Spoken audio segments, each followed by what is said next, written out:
Hey, what's up? It's Fuel Your Life Friday. Let's go.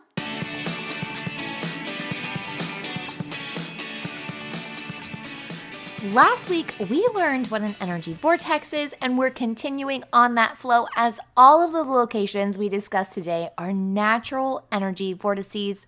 But on top of that, they are also the chakra centers of the world. Us talking about chakras on this show is not something that is new. In fact, it comes up a lot. If you need a little refresher, chakras are energy centers that run through the body from the base of our spine up to the crown chakra, which is over our heads. The main 7 that we talk about in Reiki and energy healing or even energy medicine are associated with how we carry the sense of security, desire, sense of purpose, self-worth, and even our voice. All of these are within our chakras. The chakra system goes back to the Hindu texts, the Vedas, from the 2nd millennium BCE. This definitely is not quote-unquote new age or even new information, but it may be new to your awareness. What I've come to learn is that these chakras just aren't in the physical body. The planet Earth has them too.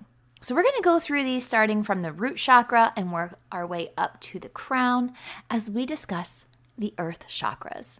So starting with number 1, the root chakra, which is located at the base of your spine. This is really what grounds us. When we're out of balance, we feel unsafe. The root chakra of the earth is wildly believed to be located at Mount Shasta in Northern California. Mount Shasta is still an active volcano, but it is known for its breathtaking natural beauty and its powerful spiritual and mystical presence. Number 2, we have the sacral chakra. This is located in the pubic or genital area. It governs our emotions, creativity, adventure, and really just that ability to love life. So when this is out of balance, we experience more fear and overwhelm.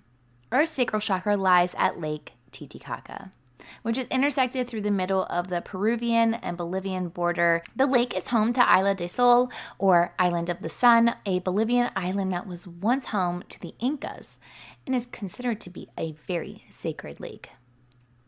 The solar plexus, number 3, is deep-seated in confidence. It is located in our stomach area, and our solar plexus chakra is a dual chakra, said to be 2 ginormous rock foundations called the Uluru and the Katachita in the Australian desert. Within the Aboriginal group's ancient creation stories, these rock formations carry a significant meaning. But that leads us to number 4, the heart chakra. The heart chakra, of course, deals with love and healing. So my research leads me to find that both love and will are represented. Glastonbury and Shaftesbury, both in England, have long been believed to represent the joining together of the ideas of love, Glastonbury, and will, Shaftesbury. Number 5, we have the throat chakra, and this is also spread across a few locations. It will make sense as to why in a moment. So the throat chakra in general is light blue, but what our throat is responsible for is projecting truth, both our internal truth that we project to ourselves and our outwardly truth that we express to others. This is where we really find the confidence to speak our truth and express creativity freely and not seek the approval of others. But when we're in balance, we really value that truth. The throat chakra is a combination of 3 important sites. So we have the Great Pyramid of Giza in Egypt, Mount Sinai also in Egypt, and then Jerusalem's Mount of Olives. 2 of these locations, Mount Sinai and Mount of Olives, are important places in the Bible. But interestingly enough, connecting these 3 places on a map forms almost a perfect triangle. Some consider the unrest in the Middle East to be the quote-unquote the cries of the mother, or Earth's way of calling out for help. And of course, this is all connected to then the throat chakra. Next, number 6, the third eye chakra. The third eye chakra is the only chakra that can shift locations on the earth. This is supposedly due to the rotation of the earth on its axis. The chakra is believed to move with every new age. This chakra is also said to coordinate with constellations, which is why it moves. So according to astrology, we are currently in the age of Aquarius, which is determined to be that the third eye will be in the line with the heart chakra in England. When we move into the next astrological phase, though, the chakra is then expected to shift to Brazil. Astronomers estimate each astrological age to last approximately 2,100 to 2,500 years. So we got some time before it moves again. And last but not least, the seventh chakra.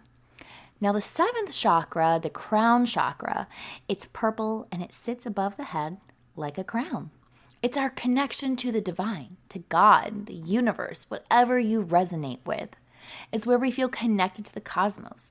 We're open to seeing signs and finding meaning in seemingly random things, right? This is really just where we feel connected to the universe. The crown of the Himalayas, Mount Kailash, serves as the crown chakra. It's almost 22,000 feet tall. Mount Kailash is often called the root of the world, and it's considered to be the most sacred mountains within the Himalayas. To the Tibetans, an attempt to climb it is actually considered an offense in the realm of spirituality. And Kailash is also the location for the annual Scorpio full moon, which is super cool. If you're into astrology, I'm sure you can imagine just really the depth of the sacredness. I encourage you in general to just lean more into learning more about the chakras, working with your chakras, and of course, learning more about the energy of the chakras. If you enjoyed this episode, share with a friend and be sure to leave the podcast a 5-star rating and review on Apple Podcasts or wherever it is that you tune in and turn it up. I'll see you back here next week, but until then, remember, every level of life is an opportunity to grow. Be well, my friend.